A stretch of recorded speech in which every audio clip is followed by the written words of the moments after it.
खुलुमबाय ब्रह्म चन्द्र सारा खौ बुंनाय खान्दानि इउटिउबाव गावगा फार्स्ट उथियोबा 99 बुंथार माबा 99 खालामना होग्रोगोन आरो इसिम भेन्सारखौ खालामग्रोगोन इडुकेसन लाइनखौ खालामग्रोगोन होनना बुंदों बेसेरा खालामना होनायबा हामगौमोन उथियोबा हाग्रामा देरबा हाग्रायाबो खालामना होनायबा हामगौमोन जोंखौसो साला हाग्रामा थगायजोब्बाय हाथाय साथाय गुलांजा खानाय सालाय गुलांजा जोंनियासो टेनसनावनो मानसिनि देहा थाबाय थायाना भगबाना जिउ दैखिनिखौनो देहा थानानै दा थैनि समाय जालांनोसै माने फालतु हाग्रामा सरकारा बेसांखौ लिरना लादों सार खालामनाय नांगौमोन थैना थांबा आरो हानायसो नङा मिथिनायसो ना जोंनि दुखुखौ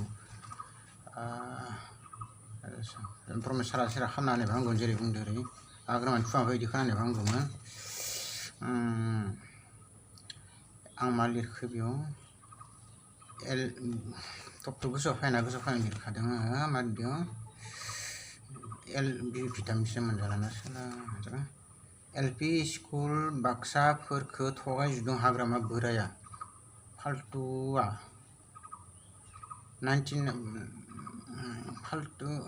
99आबो गिसियो दाखु स्टाइल टाकलेखाय दाखु होनना अथस हाजारजन नांलाया सासे मानसि बुथारब्लानो बिन लादेन रखम होसोजाबाय थागौमोन आसलि दुखुथिया दाखुआ अथस जीवन लानो गारथारा आसि थाइसेल' देहा थाब्लाबो पेटे खाब जिबौ रखम 99आबो आसि थाइसेल' जाबाय बोथां जोंबो जाबाय दिसुन गथ' गथाय अननाय दङ मा दङ हाथाय हुथाय गैला देहाया मोजां मोनजाला धंस जाजोब्बाय न'फोराबो आर्मिफोरा नामावल' सिलाय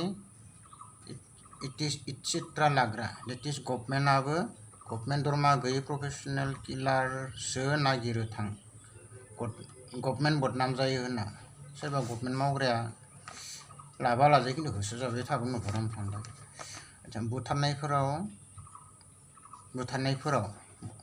गभर्नमेन्ट बदनाम जायो होनना बुथारनायफोराव प्रफेसनेल किलारसो नागिरो दरमा गैयै 99आबो 37 इयार्स सिगांनि गभर्नमेन्ट उग्र केससो थां मन्दिर गंथाम सिखाव केसनि सना मथा 30-40 किल'सोनि बुरजा जानो हायो आग्लानि दामि बुस्थु माने सरकारनि सम्पति नायफोरा सरकारासो बिजनेस मावो बेफोरदो प्रफेसनेल किलार हाबि जाबाय थानाय सरकारनि फैसाफोरखौ जमा खालामो बेफोरनि थ्रुयैनो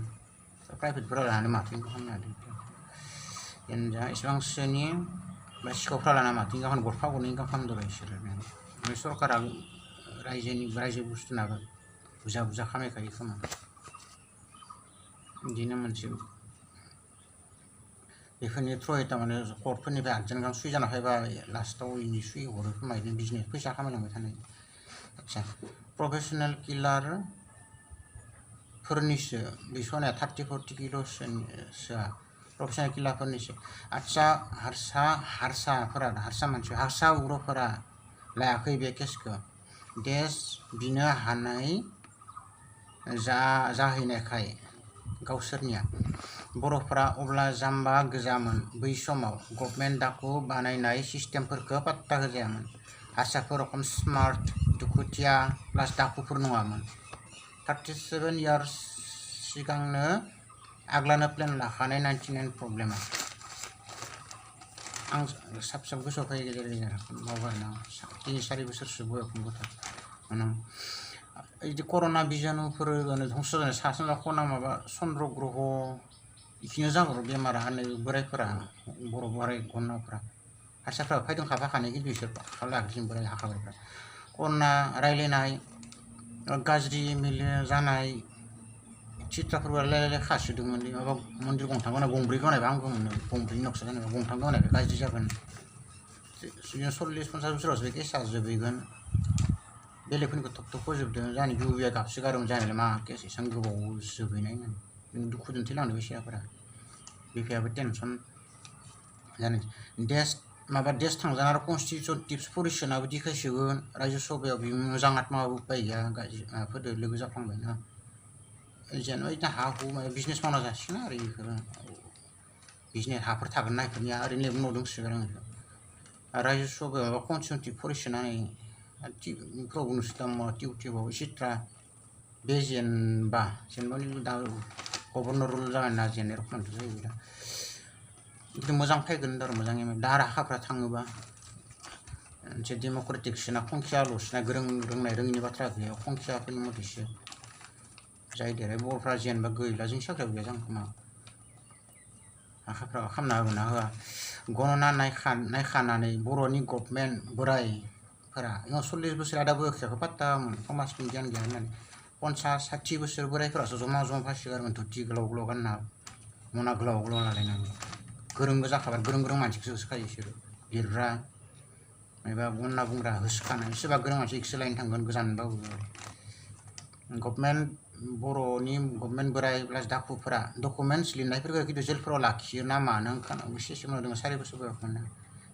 बेखौनो हाग्रामाखौ दाखु होननानै नांथिनो गिसिबो आरो नकलि दाखुखौनो आसलिबा माब्लाबानो रायख्रेब जासिगोन आइसटेसल' फिसा खालामना जानजां माराखना गुलि बार नांगौ रायख्रेब जाबुं खोमा asli dakuba gina tan naman mulwan kan nang idi kosto jana naman nanti nan sakri senai hahuni to nana hahuni ko jaba mai ape mai mauna jasi taisum alu salu malai nyandro tawu malai henggar bata kasinta ya sakri ko to idi kalam jana hahu tabi mansi sakri si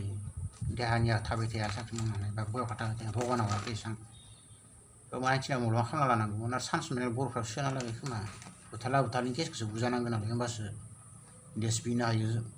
अधिकार थाखानायबो जानांगोन अधिकारबो जादों खोमा बर'फोरा देश बिनानै अधिकाराबालाय मारै बिनो मोनसेसो इन्टारनेसनेल लिंक थाजोबना थाखा फैसानि बाथ्रा थायो भेलुआ एखे थानांबाय ना माल माथानि ओमफ्राय गोजौनिफ्राय अधिकार मोनो खोमा देश बिनायनि माबा माबिनि बर'फोरजों सोजाबाय साख्रिखौ नंगौबो जानानै बिदिखौसो मोनावदों आं 4 बोसोरनिफ्राय दा बिदिसो जाबाय भुगिबाय आंबो तामाम भुगिबायना दा भुगिनायनि लोगोआवथ'बा बाथ्रा लाखिनायनि बाथ्रा गैया नोंगौबो खोमा बिदिनो ओंखायनो एसेबां बोसोर भुगिबाय गोरों नायथिनो माथो खालामनो रांख्रिलांजोब्बायसो गोरों बारामा कलबारि बालासुगा बाक्सा मधु समाचार खालामनानै आं गुबुन जेरै बुंदों फार्स्टआव खालामग्रोनो बर' बोरायफ्रानो मारदोंबो नटा ग्रहनि माबा बुध ग्रह किं मन्दिर गोमानायसिं गाज्रि मिस्टारा सानजा किं माबा रबि ग्रह जबनि जागोन आरो रायजोनि नालाय रायजोनि जा रायजासो खाफाखानै बालाय ग्रह दाननानै दा रायजोखौ सोर दाननो रायजानो दाननांसिगोन गामियाव माबा लाखिखासोना होनदो बामोन फाथिदो सोरखौबा माबि फाथिना गारबोसोदो साख्रियालाफोरनि सुइ लाजोबदो डकुमेन्टस रायजोखौ हरनो होननानै साख्रिनिसो माबा जायो प्रब्लेम जायगोन आंखायनो साख्रियालानिसो लागोन अथसै गामियाव आग्लानियाथ' फरिया मोना गोरोंफोरा बुजिनो गोरोंफोरा इसोरनि सुइ लालायाखै साख्रियालाफोरनिसो मागो खमाव लिंहरजोबनो साख्रिनिसो जा मोसानानै जों ग्रोब हाखांबोराय माबा नङा फानि जियानो जानायबा आंबो थांजोब्बाय गथ' गथायनि मोननाय दङ दे गैला थैलांजोब्बाय लोगोफ्रा आंबो दुब्ला थैबा गैला होनना बुंबाय समाचारा देरहाना खालामबा आंगोन बा हाबायाबो देरहायोबा खालामो बोराया मानसि देरहाबावगोन प्रमाचारा खालामना होथारबा हामगौमोन आरो हारसिं मावजाया प्रमाचाराबा आरो जाय प्रमाचार लोगो जायो इसोरबो खालामफानायबा हामगौमोन आग्लानि माबा ग्रह मथि सिखारगोन घरि काटा मोनथाम मन्दिर नालाय तिनि खना जानाय गाज्रि भास्तु मडेल गोमाथायमोन मोनब्रै गोमानो आरो इयाव शिबसागरनि मानसि गोमादों ना मानो इयाव मोनसेल' गोमादों ना मानो इयाव सा सानजा खना बर'नि बाथा थायो नालाय ओंखायनो इसिं लाग्रोगोन सा सानजा खना जायगायाव गोमादो डकुमेन्टसखौ इयावनो बानायनोसै ओरैनो बहुद गोसोखांजोबनांगोन सा सानजा खना बर'नि बोराइ बाथौ थानाय ओंखायनो मन्दिराबो गोमाबाय इयावनो खायसे बुंदोंमोन एसेबां फिसा जागा गामियाव मानो थाथो नों बुरखायसो मोदायफोरखौ जेरै हाग्रा बंग्रा होयो थिग बिदिनो हाग्रा बंग्रा लेथ्रा गामियावनो होनांगौ बेफोर बुस्थुखौ ओमफ्रायसो गोजोनना थादो खायसे गिदिर जायगायावसो जानांगौमोन मिटिंफ्रा ओरैनो नोंगौथ' होननानै सिखाव बेयावनो दङ जोंजों 90 साख्रि मारबा नोंखौ खना खानो नांगौमोन नोंगौबो खोमा 90 इडुकेसन बे घरि काटा खिंगारि गिदिंनानै मन्दिरखौबो गिदिंनांगोन मोनथामखौबो घरिनि उल्टा गिदिङाबा हामा जाजोबनो मिनिस्टारफ्राबो गाज्रि जों 40 बार गिदिंनांगोन घरिनि उल्टा आरो घरिखिं गिदिंफिनबावनांगोन बेखौ मोजां जागोन घरिखिं गिदिंनो मिनिस्टारफ्रा मोजां बुजिगोन दाथ' दा देरहायना देरहायाबा मानसि खंखिया डेम'क्रेटिक ना खंखिया हाखाफ्रासो थांगारबाय खंखिया मथे जायोना गोरों गोरानि बाथ्रा गैया डेम'क्रेटिक मानसिनि खंखिया बर'फोरनि खंखिया बुजामोन खोमा ओंखायसो बर'नो होदो खोमा नाबाथ' मानो मराबो बर'खौ सामलायथो बर'नि खंखिया बारा होननानै खोमा बुङो इडुकेसन जों इडुकेसनाव जानाय नङा बिदिनो लिरना हरमारदो खोमा बिसोरो देख बिनो अधिकार मोनबाय आरो गवालपेराखौबो नाङासिनो दैबाना माबा नेसालिखौ होबथानो हाया दैया धंस' जोंना गोरिब खालामहैजोबना मानो दैमा सरकारनि फैसाया थांजोबो ना मानो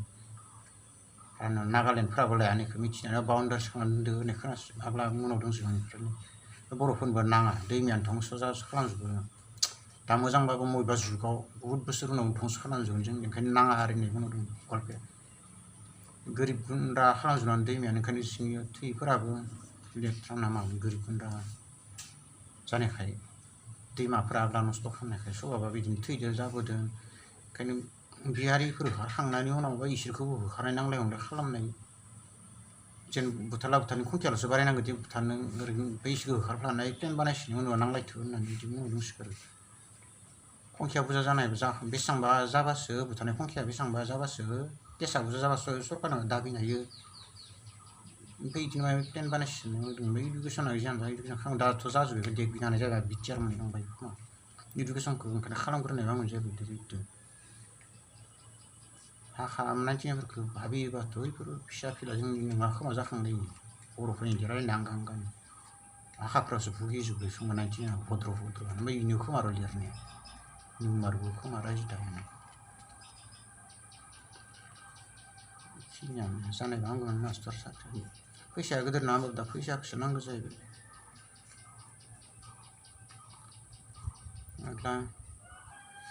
आग्ला फैसा बाहायामोन प्राय मानसिनाव फैसा थायामोन बोराय बुरैनिफ्राय फैसा बाहायनो लागाखायो थारमाने बिदिनो नांलाय खमलाय जागोन हाबि जाबि जागोन होननानै सरकारा उग्र बानायनाय सिस्टेम बानायखानायमोन खोमा ओमफ्राय बिदिनो 30 बोसोरसो थांबाय 40 बोसोर थांबाय 18 36 बोसोरानो थांबाय मा बिदिनो बर'नि ग्रह नियम मथेबो थाङो ना मानो बिदिनो कर'नायाव बिदिनो थांगोन खोमा मुलि दिहुननायाव 18 बोसोर गाहाम खिजानो मा थिग जानोबाय धोनियासो बायग्रोगोन ना मुलिफोरखौ फैसा गोनां गोनां आरो मुलि माखासे जागौ मानि 18 30 बिदि थांनो बायगोन जानो लागा जाखायो खोमा खिजानो ओंखायनो रायलायखाजोबदों खोमा इसोर जानोसै इडुकेसनखौ खालामनानै आं दरमा मोननाय थैनाय सिगां दरमाखौ बायबाय आं मोननायसो जुदि आं 3-4 बोसोरसो लिरनायफ्रा बेफोर डकुमेन्टस लिरनायफ्रा आं